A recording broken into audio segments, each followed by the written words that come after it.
Hello, brothers, sisters, and friends, and welcome to the Fight Like Hell podcast.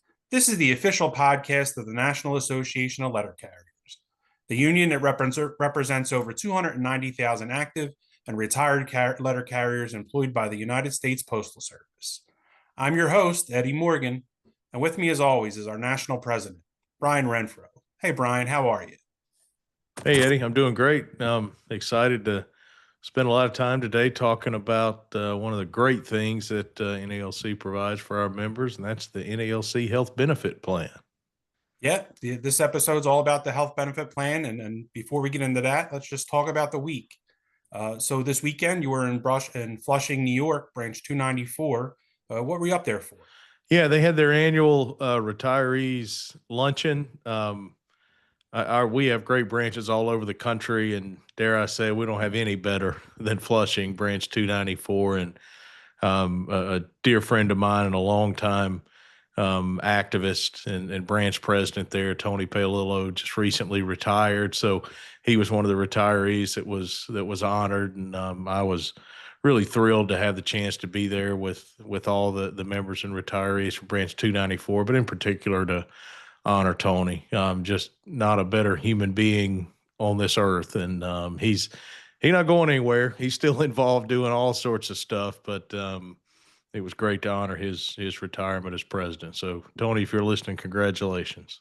Yeah, no one's ever said a bad word about Tony. Just a true union man through and through.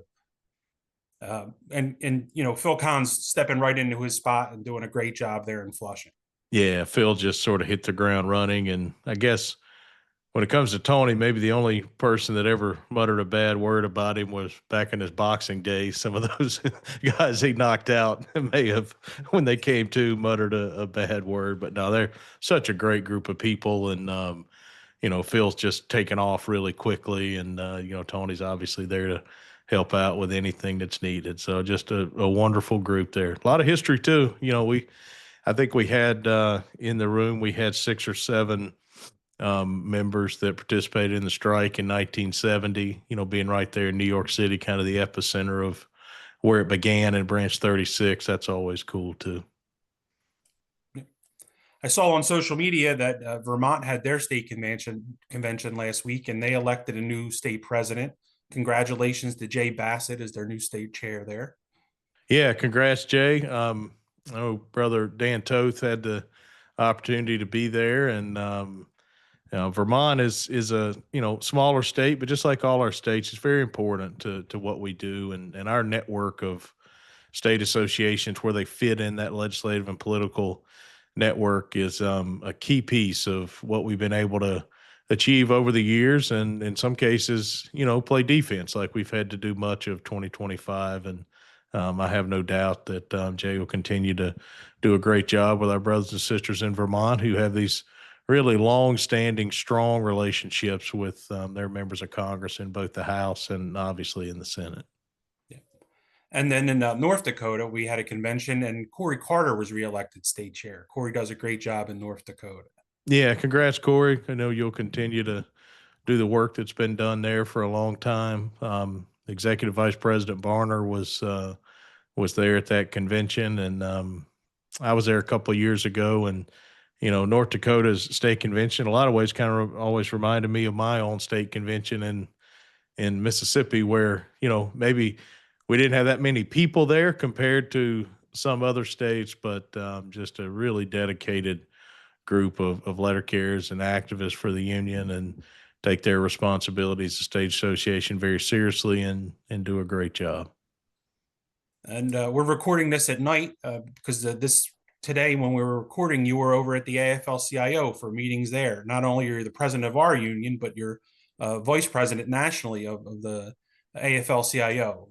You want to just talk about the AFL-CIO, your role in that, and what you do? Yeah, so the AFL is, I guess, structurally, the AFL, of course, has a president and a secretary-treasurer. President Liz Shuler's been on this podcast before. I'm sure we'll probably have her again at some point, and Secretary Treasurer Fred Redmond are the leaders of really the labor movement in America. But structurally, there is an executive council of the AFL-CIO and the presidents of the larger affiliated unions that are members of the executive council, such as the NALC, are vice presidents of the AFL, and we meet as needed, usually at least a few times a year, depending on what's going on. We've met a lot in 2025. A lot of the we're not certainly not immune to that. We've had our challenges in 2025, but some of the other unions, particularly our brothers and sisters at the American Federation of Government Employees and some of the other unions that represent federal employees, have had a lot going on.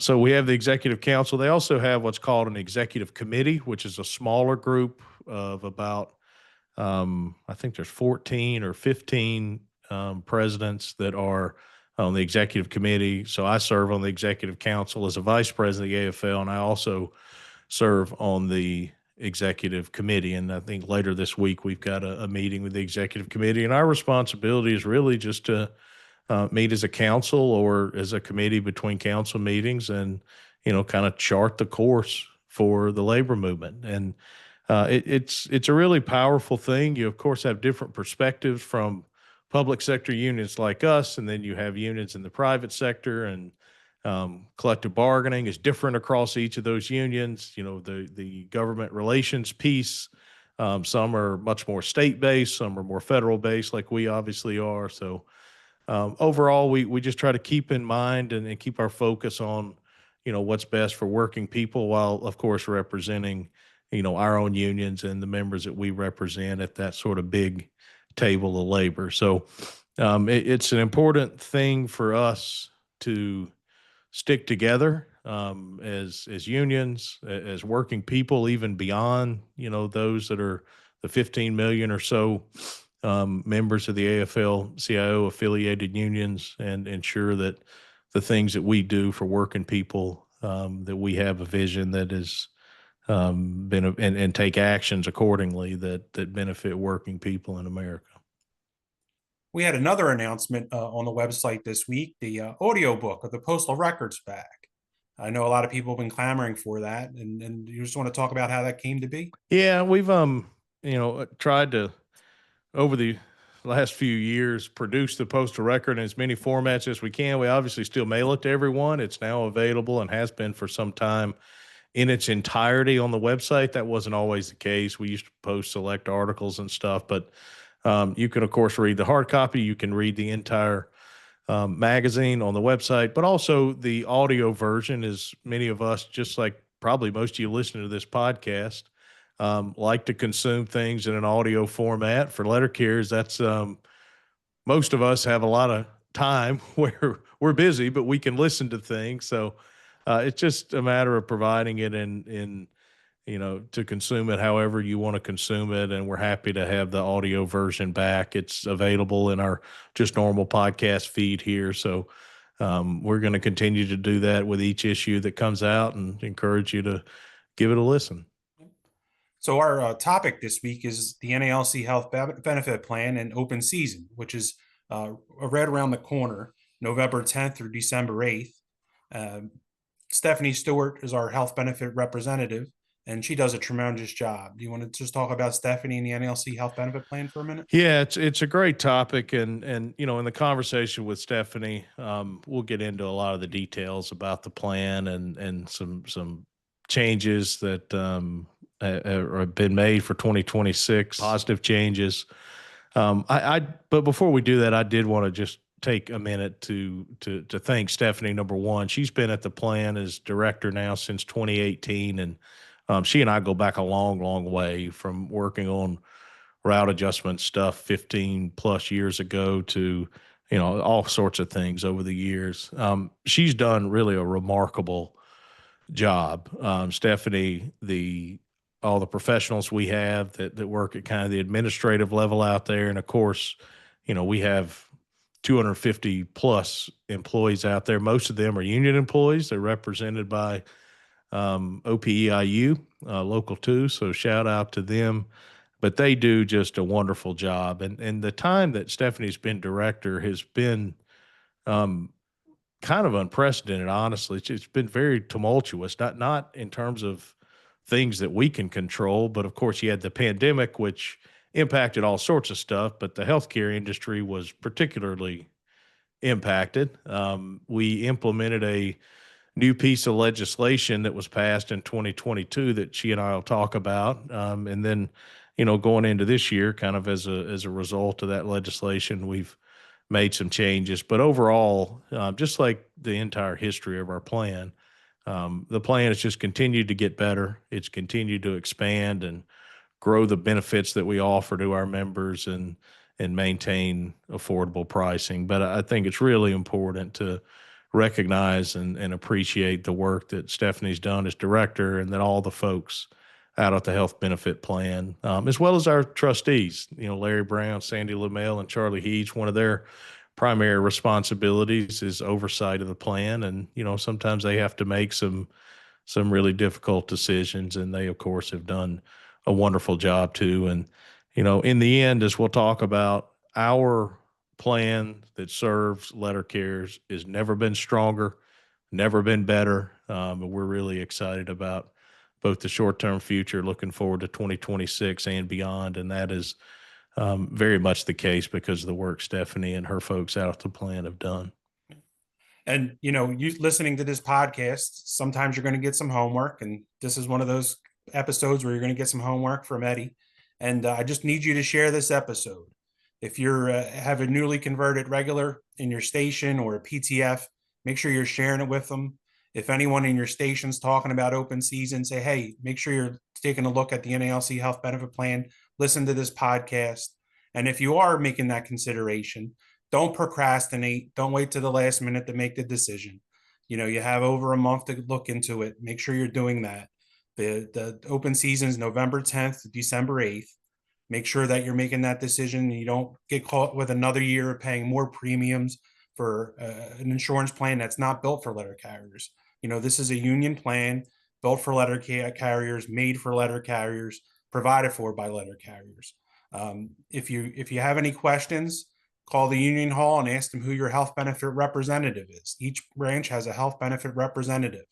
So make sure that if you have any questions, ask them, check the website, listen to this podcast, and make that decision. Compare and make the best decision and choice for you. And our letter carrier health benefit plan stacks up against any other health benefit plan for letter carriers. I know when I was younger, before I had my gray here, when I was having babies, my wife was having children. We used a plan when my wife went in the hospital to have the children. Came up with a $30 bill that we had to pay. It was called, everything was covered except for the TV, and it cost us $10 for the TV for the 3 days. I've had some pretty hardcore things going on in my physical life, my health, and the catastrophe rate. Where I didn't have to go heavily into debt when I had to use the plan. Those are there for you. And you on this podcast, you're going to tell a story about your father at his end of life in the hospice care. So, this plan is for our families. It's for us. Make sure you're taking a look at it and making that best decision for you. Again, don't procrastinate. You have until December 8th to make your decision and make those changes. If you have any questions, make sure you're checking your branch, checking with your health benefit rep. Maybe you can't get the answers there, call the health benefit plan themselves. They'll help you make that decision to what's best for you. Yeah, very well said, Eddie. And I in this conversation, you'll hear me say this at the end, but you'll be hard pressed to find any sort of healthcare need that's not covered by our plan. And you can talk to anyone that has been covered by the NLC health benefit plan for any length of time, and they can attest to that coverage. You mentioned the things you've dealt with. I have type 1 diabetes and have had it for a long, long time now. And the coverage is just phenomenal. So, really, whatever your healthcare needs are, the NALC health benefit plan will meet them. So we're excited to have Stephanie on the podcast and have a pretty deep conversation about, a little bit of the history of the plan, and then, of course, digging in as we're right here at the doorstep of open season, digging into some of the benefits and, giving you information of where you can go to get further information. Okay, so now let's go to Brian and Stephanie Stewart talking about the NALC Health Benefit Plan and open season. Hey, Stephanie, welcome to the Fight Like Hell podcast. Hi, happy to be here tonight. Well, I know a lot of our members know you, but maybe for those that don't know that much about you, why don't you start by just giving us a little history of what you've done for the union? You've been out the plan for a number of years now as a director, but let's start with early in your career leading up to what you do now. Sure. So I was hired in 1995 as a letter carrier in Des Moines, Iowa, branch 352. Throughout my time working with the branch, I served in several different union positions, from a shop steward to a safety captain to a workers' compensation officer to vice president, president of the local. But I also did a lot of different things for the business agent's office. I was involved in all of the route adjustments. I was on the district EAP committee, the district safety committee. I was a Master Carrier Academy facilitator, was also an arbitration advocate, as well as doing things with the state association. I was the vice president and the director of education for the Iowa State Association. And then in 2015, I was appointed into the regional office as a regional administrative assistant, Region 5. And then in 2018, I was appointed to fill a vacancy at the health plan, and then I have been elected twice into this position that I am today. Yeah, as you said, you've done a lot of stuff over the years for the union. I know we worked on route adjustment stuff, well, really for a number of years, but that seems like another lifetime ago looking back. So for the last 7 years, you've been out at the plan. You've served as a director of the health benefit plan, and that 7 years has been eventful when we look at our history and consider the things that we've had to deal with, the pandemic and some of the things we're going to talk about here tonight. But let's start with the plan before you got there, actually a long time before you got there. And why don't you give us just a brief history of the plan itself, maybe how it started and just generally how it's progressed over the years? So the plan was originally established in 1950, and it was established as an independent, self-funded plan. Plan started with just 2 employees working out of headquarters. And it was established because at that point in time, letter carriers didn't have any kind of health insurance. And at that point in time, everyone who joined our plan paid all the premiums. There was no match from the employer.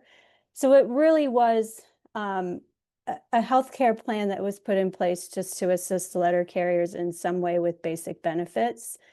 In 1960, things dramatically changed. Our health plan became part of the Federal Employees Health Benefit Program. That's when the program was established. So we've been part of it since the very beginning. And from there, really, we've just continued to grow and evolve as a plan. In 1962, I think this is an important thing to mention. At the National Convention that year, the delegates also created the position of the health benefit representative, which is absolutely vital to the success of the plan and what we do. Having that person in every branch across the country really is a testament to how much the NALC really is committed to making sure our health plan is available for all of our members, and that there's always that point of contact for them to go to first if they need help. Yeah, our plan, I guess, really no different than a lot of the other things that we as a union do. Started in a very small and almost at this point we would look at it being archaic way back then.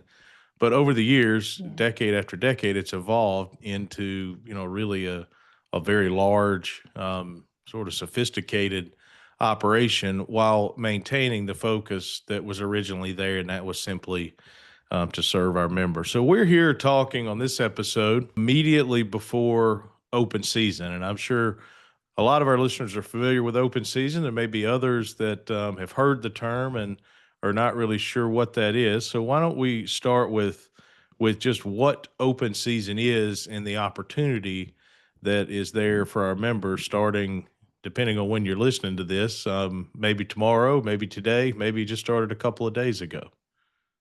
So open season is that one time every single year that all letter carriers have the opportunity to make changes to their postal service benefits, which includes their health insurance plan.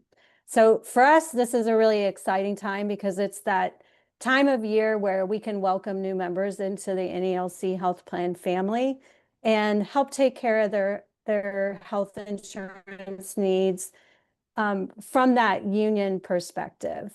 Everything we do at the plan is based on representing letter carriers, even to the point of putting our benefits in at the plan. When we look at those every single year, the first thing we think about are what are the needs of letter carriers that we don't have in our plan today. The second thing is what are the needs that letter carriers may have that we can enhance what we offer to make it easier for them to get care and really to live the best life that they can from a health perspective.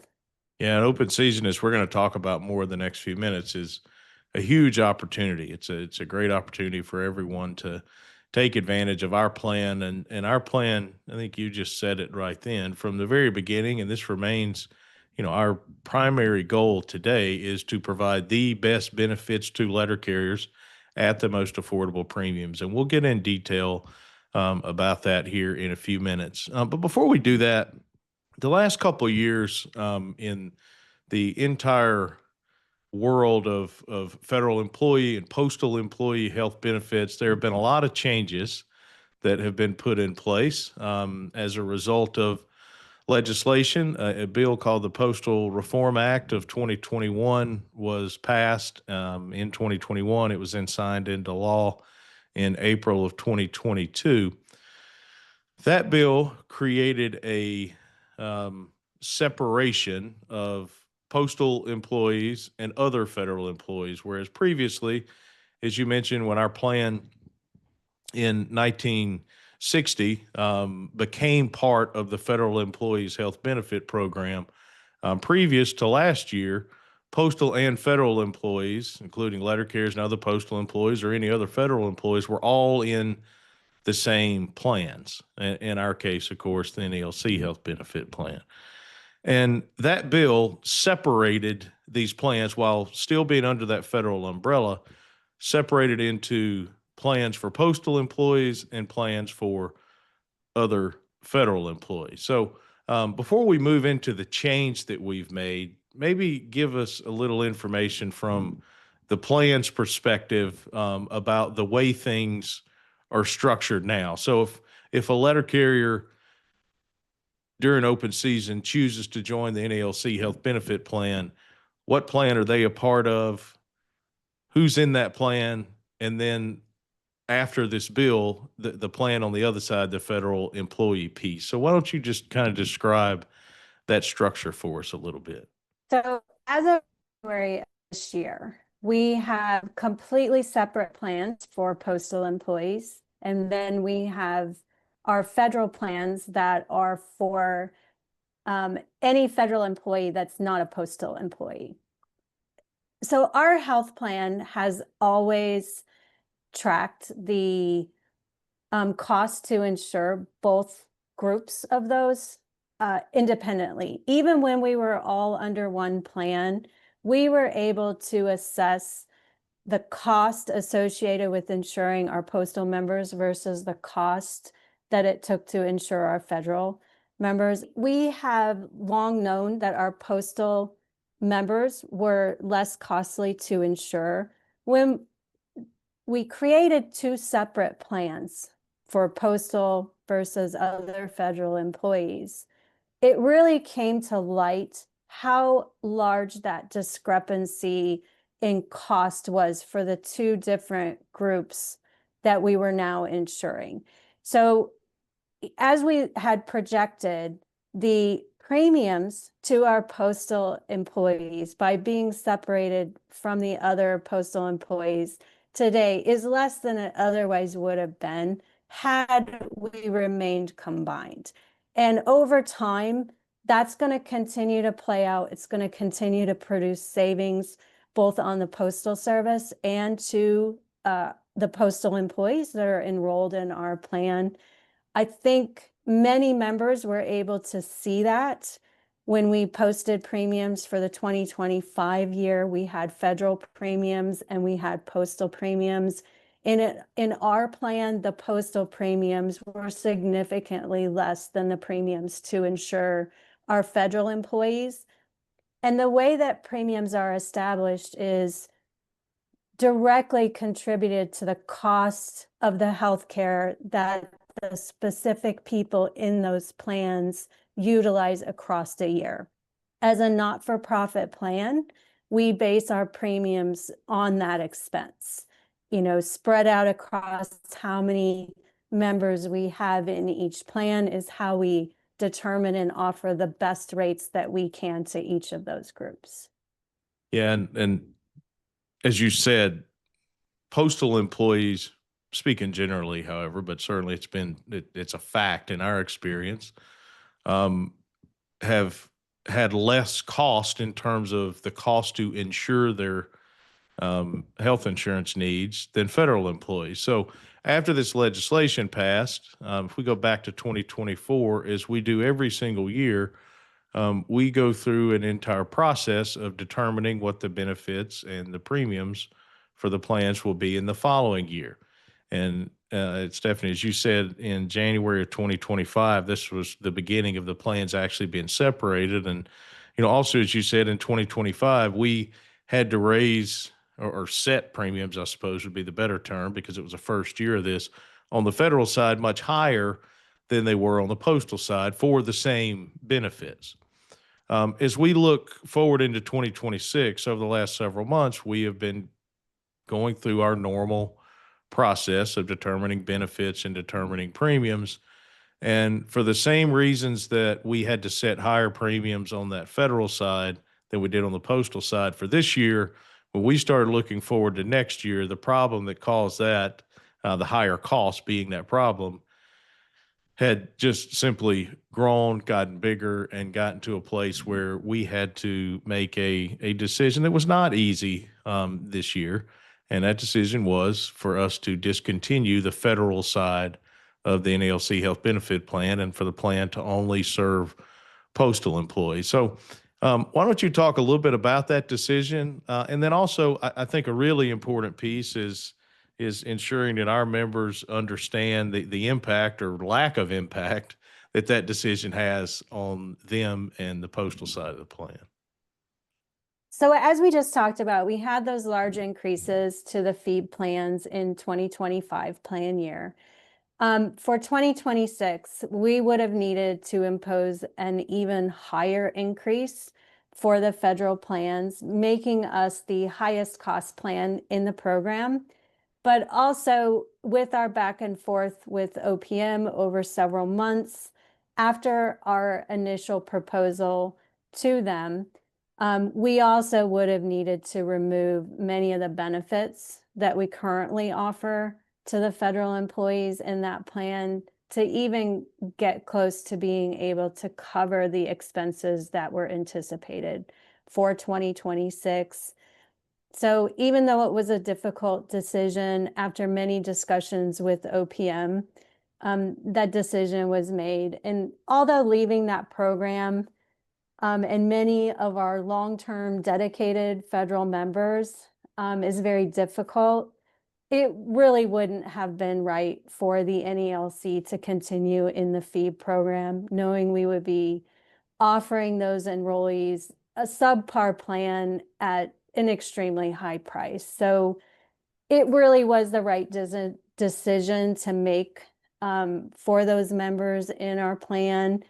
And the important thing for postal enrollees to understand, or potential enrollees to understand, is that this has absolutely no impact on the Postal Service health benefit program. on the NALC plan that we offer to postal employees. In fact, those PSHB plans are doing great. We did have some typical sized increases for this year, but we're still very, very, very competitive from a cost perspective for our postal members. And there's not really a concern for postal employees that are in the NALC plan or are looking to join the NALC plan at open season this year. In fact, something that I think is worth mentioning with the creation of the Postal Service Health Benefit Program, the NALC was elevated in their ranking for the program. So previously, we were the third largest fee-for-service carrier in the FEHB. And as of 2026, we are now the second largest fee-for-service plan that is offered for postal employees. Yeah, which is a big jump. And, for our listeners, the letter carriers out there, the decision to discontinue the federal side of our plan, as Stephanie said, was not easy. That's a decision that our trustees made constitutionally. Some of you may wonder what the three elected trustees on our executive council do, and one of their big parts of their duties are oversight of the plan, and they made this decision. But the main thing to take away here is the postal side of our plan, the plan that covers letter carriers, is very healthy.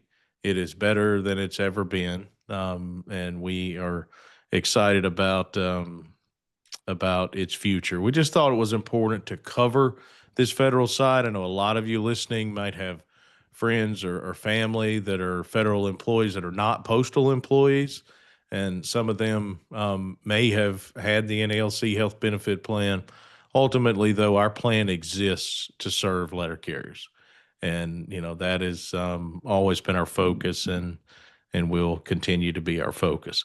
So let's talk about our plan a little bit. Steph, we're right here at the beginning of open season as we record this, so our members have an opportunity. And one of the things that we've always done is encourage, everyone to get as much information and understand potentially how any other plan, though our plan is the best plan. We firmly believe that. But to understand the benefits that we offer, understand the premium. So I just want to kind of go through a few common things and what we can tell people, where they could go, where they could go find information. So people are, the things that naturally come to mind is the doctors that they have. Would they be part of the network? Would they be covered? So let's kind of start there with our provider network. There's some fancy name for it that I'm sure that's got an acronym. But where our provider network, who administers that, it's very comprehensive, I know. So what should people know about that? And then maybe most importantly, where could they go to look up specifics in their location? Sure. So for our provider network, what we do is we partner with Cigna. And through that partnership, we gain access to their provider network. So every provider that accepts Cigna would be considered an in-network provider. And really the benefit from this is that it gives us the reach across the country into, every town and city across the country to make sure that our members, regardless of where they live, they have access to network providers. And one thing to remember is, although we use Cigna's network, they simply price those claims through their contracts with those providers, and then they're sent on to the NALC, where we actually process your claim from there. I think that's something that really sets us apart from other plans out there, is our partnerships with our different vendors. If you want to find more information about Cigna or your providers, we've actually just launched a brand new website for the health benefit plan.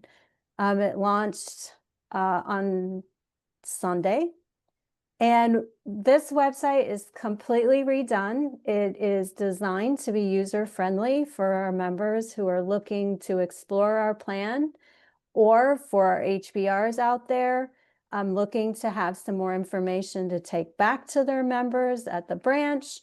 There's a wealth of information and resources available there. We do have a provider lookup tool where you can enter in your specific providers that you see to determine if they're in network.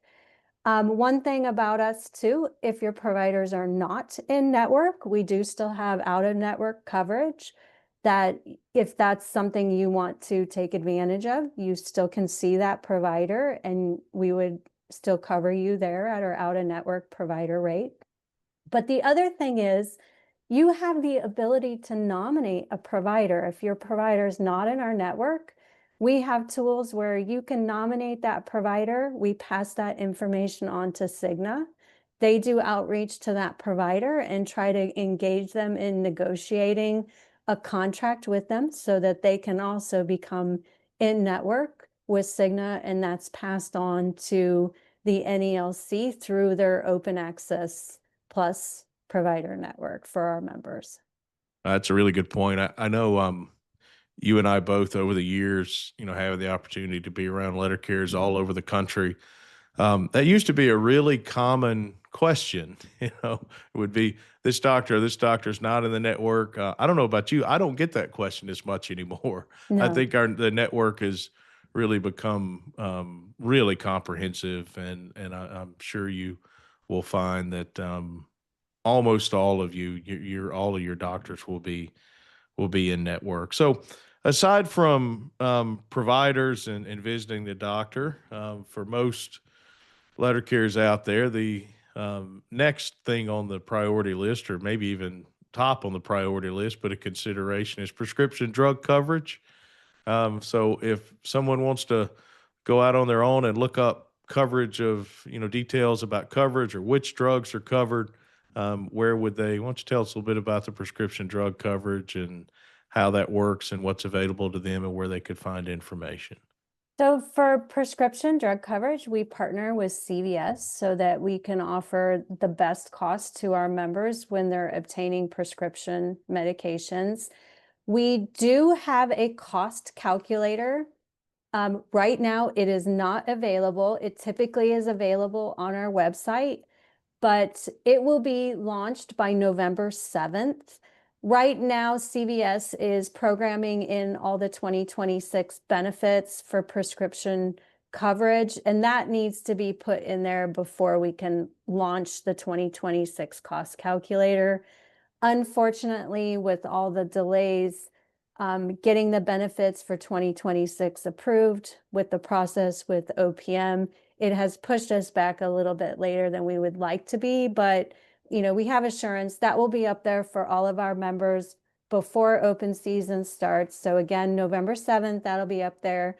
Open season starts November 10th. So you'll even have a few days before you're eligible to enroll in our plan at open season to check these things out and review what your costs would be if you join the NALC plan. Yeah, and really, we strongly encourage everyone to look into it. Prescription drug coverage is, I think, one of the places that our plan really stands out. Prescription drugs, just speaking generally, have become quite an issue, not just for us at our plan, but in America, and are responsible for a significant portion of just general cost increases in healthcare. And just like we do with our provider network with Cigna, I know with CVS, we've got kind of long-term relationships, and we're a pretty big fish to them. So we have continued to work with them to create the best possible coverage that we can. Let's talk about the rates, the premiums that were announced, I guess it's been a few weeks ago now, for 2026. Why don't you tell us what the rates are for 2026, and then maybe give us a little bit of insight into the what goes into setting these rates, and maybe a little history just for context for those listening that might be newer letter carriers? So our rates in 2026, as I said earlier, we did have, typical size increases for 2026. So I'm just going to break these down in the biweekly premium. And then I'm going to do our high option, and then I'll talk about our CDHP plan. So for our high option biweekly, the premium for self-only plan is $121.14. And our family plan is a biweekly $267.42. Now, I intentionally did not list the self plus one because in our high option, it is more expensive than our family plan. And even though there are only two of you covered under the health insurance plan, there is no requirement that you enroll in self plus one. So we always encourage people to take advantage of that lower cost and enroll in our family plan. So for the high option plan, for self plus one or family, if you enroll in the family plan, it's $267.42 biweekly. Now, our CDHP plan, again, this is a consumer-driven plan, so it's structured differently than our high option plan. There's a personal care account that you're given with your enrollment, which helps offset some of your medical expenses when you do use your provider or use your prescription benefits. So this plan, the premiums for self-only are $67.11 biweekly, and the family plan in the CDHP is $165.21 biweekly. So the important thing to remember is the high option plan has a richer benefit payment, and that's why the premiums are higher for that plan. The CDHP plan is really designed for the people who just need coverage. They maybe don't use as much healthcare as other people. It's still a great plan for the right person, but they're really structured to where even though the benefits are similar, the payments and the liabilities that a member would have when they go to the doctor or they go to the pharmacy in the CDHP plan will be higher to offset that lower premium. Yeah, and it's no secret that healthcare costs in America go up all the time, and just like it's there are a lot of things right now under the current administration that seem different. This is one thing that, yes, it's maybe a little different dynamic under this administration, but it's really always been the case, and it's sort of been a year-to-year thing for a long, long, long, long time. And our increases this year, as you said, are pretty typical of what we've done over the years, and we certainly try to minimize them to the extent that we possibly can, and find the balance between maintaining and even improving the benefits that we offer, and keeping them affordable. And I think if you dig in a little bit and look, just look around during open season, you'll see that the premiums for the benefits that we offer are excellent.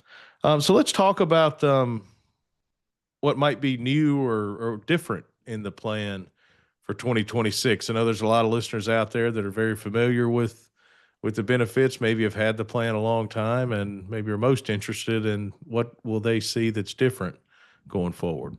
So as the people currently in our plan know, over the last handful of years, we have really focused on trying to make care easier for our members, and being letter carriers, other postal employees. We know that we work long hours and it's often difficult to get to a doctor or get to a physical therapist along those lines. And we've added in several virtual programs to help assist our members. And in 2026, we continued that effort. We have a new program called Oshi Health. It's a great way to get care from a gastrointestinal provider, from dietitians, to all types of providers that help treat symptoms associated with digestive issues.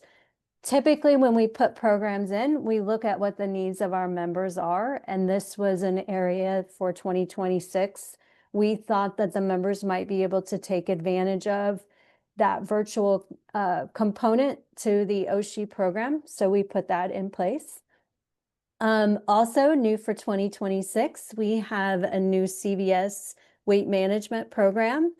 This program is for all of our members who are using medications to assist with weight loss. It's a personalized program that will help make our members more successful when they're taking medications for weight loss. Anytime you have someone who's trying to lose weight, they often need other assistance.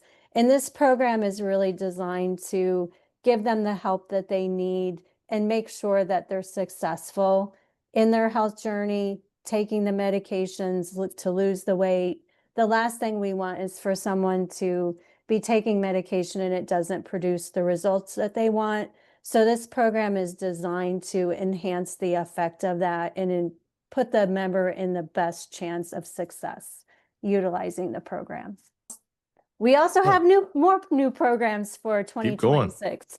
We have a priority health coaching program, and this is a program that's for our members that have complex conditions that need additional support through coaching, helping setting goals, education, and really just evidence-based guidance to help those members manage those complex conditions and give them the best support that we can to make sure that they're successful. We also have some other things that are new that are not necessarily programs, but many of our members have expressed interest in expanding our vaccine and immunization coverage. So we have just now added coverage for travel vaccines and immunizations. Previously, we didn't cover those when it was related solely to travel. Starting in 2026, if you're traveling outside of the country, you need to have an additional vaccine. We will cover that in 2026. And then we also made the decision in 2026 to assist our members who have to use our hospice benefit. So what we've done is we've removed the cost share from that benefit if you're using an in-network hospice center for 30 days. So for 30 days, our members won't need to worry about any kind of cost share for that kind of expense. And I think that's something that really says a lot about our plan and really just trying to extend what we can to our members that are facing a difficult time and make sure that the last thing they're worrying about at that point is how to pay their cost share for hospice. Yeah, that's an excellent benefit. I know, as you know, last year I went through this with my father, who's a retired letter carrier and had the health benefit plan, and spent the last few days of his life in hospice. And I can say from direct experience, that will bring an additional level of peace of mind during a really difficult time to a lot of people. So every year it's always exciting to hear about the new benefits and new programs. Our plan over the last several years, Steph, as you mentioned in the beginning there, is really focused on expanding access and sort of ease of care, and life's busy for all of us these days, and we've made great strides in that direction. So I'm sure there's a few things that you'd probably like to highlight. They're not necessarily new for 2026, but some fit into that access category I just talked about. So I wanted to be sure I give you the opportunity if there are any other specific programs or benefits that you wanted to mention that you think may be of interest to our listeners. The one thing I would recommend for people considering our plan is to look at our health and wellness programs. We have amazing health and wellness programs that we've put into the last few years. Most of these programs are absolutely no additional cost to our members. There's no copays. There's nothing associated with you participating in them. A couple of them I want to mention. We have a program called Hello Heart for our members who may have any kind of cardiovascular condition. We send you a blood pressure monitor. It's a smart device. It tracks everything on your phone. If you have a blood pressure reading that's abnormal, it will give you suggestions on what you need to do. If you have a blood pressure reading that's critical, it will tell you you need to go to the doctor right now. It really helps our members get those conditions under control in a very structured and easy way to use it. Physicians also love it when our members use this program because they can receive a printout and they can see how the member's doing day in and day out with their blood pressure instead of just that, quarterly visit you may have as a checkup with your provider. And, unfortunately, when it comes to that type of analysis in a doctor's office, many people get anxious, they get stressed, which naturally throws their readings off. So for a provider, this is a great way for them to help you manage your cardiovascular conditions. We also have our telehealth program that we put in. One thing I want to say about this is not just for urgent care anymore. When we first launched it several years ago, that's what our telehealth program consisted of, was those virtual urgent care visits. Not today. That program has expanded considerably. We offer nutrition programs through our telehealth platform. We offer women's health segments through our telehealth platform. We even have dermatology that we offer through that telehealth platform. And anybody who is trying to make an appointment with a dermatologist knows you're waiting months to get that scheduled. And for our members, being able to do this through American Well, who is our telehealth provider, that's a great resource because these are asynchronous visits, so they do require a schedule for the dermatology only. But it's a matter of days to be able to take the picture of whatever area that you want the dermatologist to review, and then they work back and forth with you to come up with a diagnosis and a treatment plan. So that's a really amazing program to me. Given letter carriers being out in the sun all day, it's really important that we're getting those dermatology issues addressed. And then the other one, which for any of our members who have used this, all give the same feedback. Absolutely love this program, Hinge Health. This is for every member in our health plan that has any kind of ache and pain, period. It's a musculoskeletal. That's all of us. Yeah, exactly.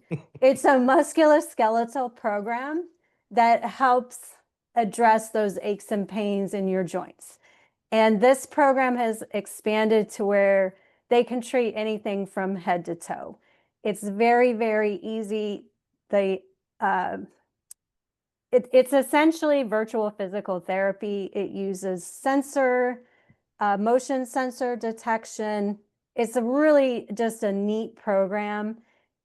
Most of the therapy sessions are minutes, and you can do them in your own home, 24 hours a day, 7 days a week, whatever's convenient for you. If you want a person that wants to do it at 2 o'clock in the morning and spend 5 or 6 minutes doing your exercise program, that's completely something that you're able to do.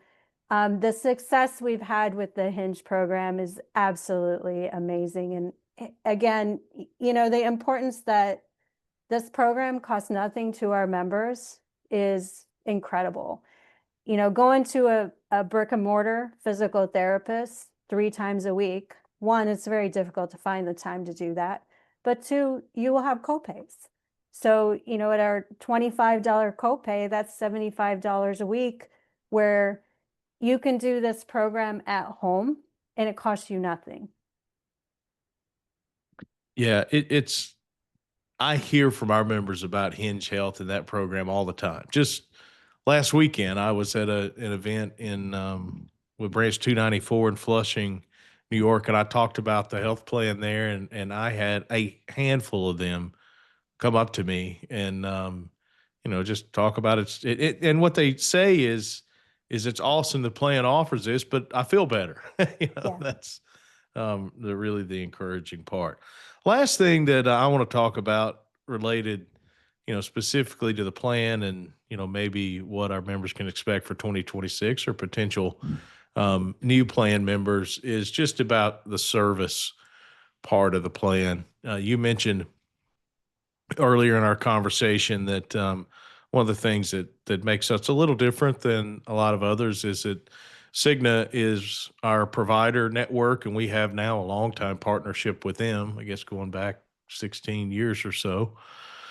But we actually process the claims ourselves, which is a little bit unusual. So our plan is located in Ashburn, Virginia, out northern Virginia, a Washington, D.C. suburb, and we have between 250 and 300 employees, depending on the time. And, those employees are there to really do one thing, and that is to serve the members of our plan and primarily to serve the letter carriers. And, for a long, long, long, long time, they've provided excellent, excellent service. But something, as you listen to this podcast, we've made a significant change to the hours of customer service that are available. So why don't you just talk about the folks at the plan a little bit that serve our members and what that change is going forward? So all of the employees at the plan are union employees. That's something that really puts us in a different class when you talk about health insurance. Most of them are not union shops. We are.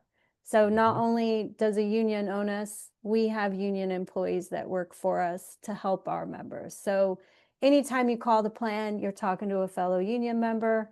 And there's definitely that exchange where you know that they are doing their best to help you because you are helping them as well. You're supporting each other in your union capacities. So one of the things that we have talked to our union at the health plan, which is OPIU Local 2, we talked to them about expanding our customer service department hours. It has been something that we've discussed with them for many, many years, looking at putting a second shift in. But this was the first time where we were fully prepared and ready to put that shift in.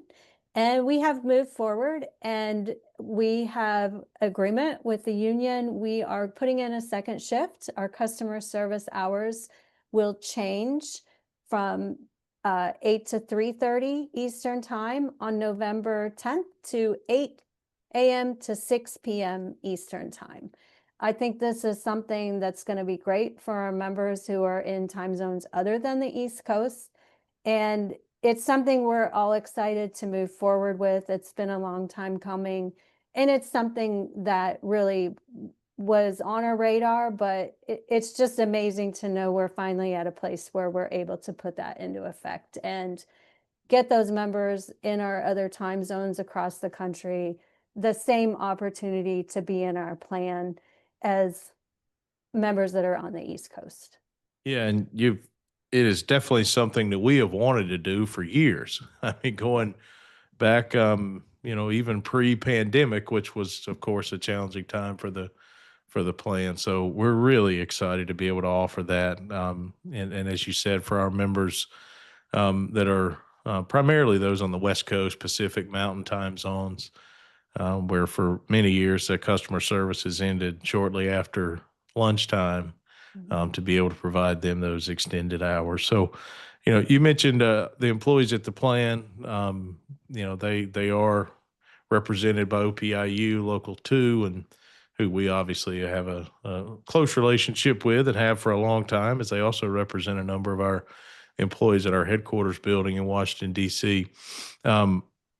I just wanted to thank those employees on behalf of our members on the podcast. We thank them as much as we can, but just for the letter carriers that are listening, if you talk to them on the phone or run across them at some event or something like that, appreciate them and and what they do.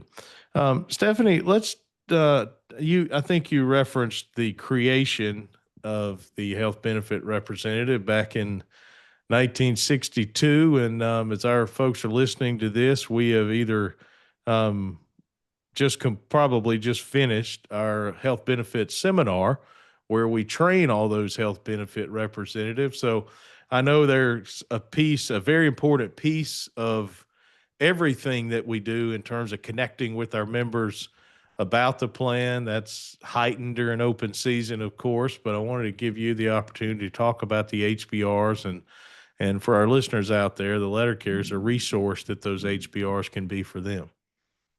So the HBRs are very critical to promoting the plan, talking to members, every opportunity that they have. Really, our plan sells itself, but we have to have people talking about what the plan offers. That's what the HBR's role is. They're really organizing, something that the NALC is very, very good at. They're just taking it a step further. They're organizing people into our health plan. And it's a very simple thing to do. Really just talking to the members when they first become eligible to join a postal service health benefit plan. So when they're new hired as career or when they're converted to career, we have that opportunity built in into our contract to talk to them. So HBRs should be utilizing that opportunity, but really it goes more than that. At open season, handing out material, answering questions from members, potential members about changes to the coverage that we have, or really just throughout the year, explaining to members the benefits that we have, such as those health and wellness programs. Having a person in your branch continually talking about these things is how we raise awareness and how we promote the plan. If we didn't have an HBR in our branches, it would be very difficult for our members to become aware of our health plan. Having that person there who's able to really connect the person from the branch level all the way to the health plan and be able to help them and guide them day in and day out is a great resource that we have, and something that I think the NALC should be really proud that they made a decision to do in 1962, because it served our members very well for decades. And that dedication to having that branch officer who's elected to represent the plan in every branch in the country really is something that gives us the network to make sure that every single letter carrier out there knows we have a plan, knows what the benefits of our plan is, and they know the value of being in the NALC health benefit plan. Yeah, I very well said. And, you think I wasn't around in 1962 and, you weren't even close to being around in 1962. But, when this position was created, it was a world obviously prior to the internet and, where communication was all by phone and email. So, I'm sure they saw the immediate need. I can't speak to what, the folks at that convention thought about going forward, but I think it's important to point out that even though our health plan and health insurance in general has completely transformed since 1962 when these positions were created, with the kind of complex nature of healthcare and everything that we have to navigate now, everyone has to navigate.